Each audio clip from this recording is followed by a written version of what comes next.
সুন্দরবনের কাছে একটা ছোট্ট দ্বীপ, নামখানা থেকে নেমে যেতে হয় 1-1.5 দিন 2 দিনের ট্যুরে। একটা খুব প্রসিদ্ধ জায়গা এখন মৌসুনী আইল্যান্ড। অনেকেই গেছো, আবার অনেকেই যায়নি।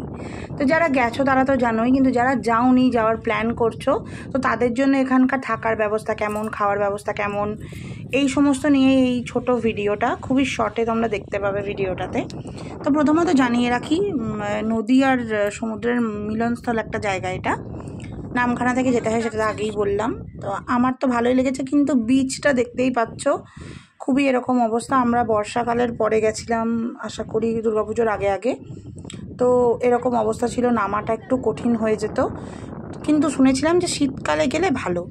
এবার চলে আসা যাক রিসর্টে। তো রিসর্টটা দেখতেই পাচ্ছ কি সুন্দর। রিসর্টটা কিন্তু খুবই সুন্দর, সত্যি কথা বলতে। এই রিসর্টের রুম হচ্ছে ঠিক এরকম।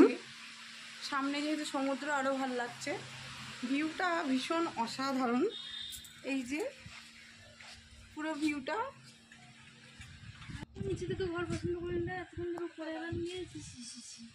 আমাদের ঘর এই যে একদম সুন্দর অ্যাস্থেটিক পর্দা, গামছার একটু শান্তিনিকেতনী ভাইবস আছে। এই যে ছাদ, ফ্যান, এই টেবিল চেয়ার, এই বেড, একটা বাথরুম। আর খাবার দাবার এখানকার মূল আকর্ষণ। মাছ, ডাল, সবজি, ভাজা যা করেছিল সবটাই অসাধারণ। পমফ্রেট মাছ, কাতলা মাছ, কাঁকড়ার ঝাল, প্রত্যেকটা রান্না, এবং চিংড়ি এটার বিশেষ আকর্ষণ ছিল। এগুলো তো পমফ্রেট।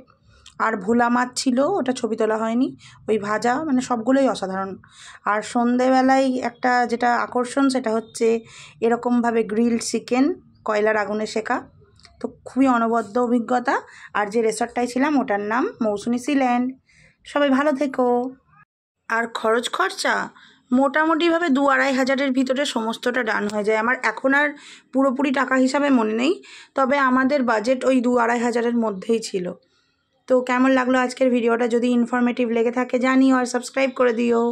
আর অতি অবশ্যই চ্যানেলটাকে গ্রো করতে হেল্প করো। বাই।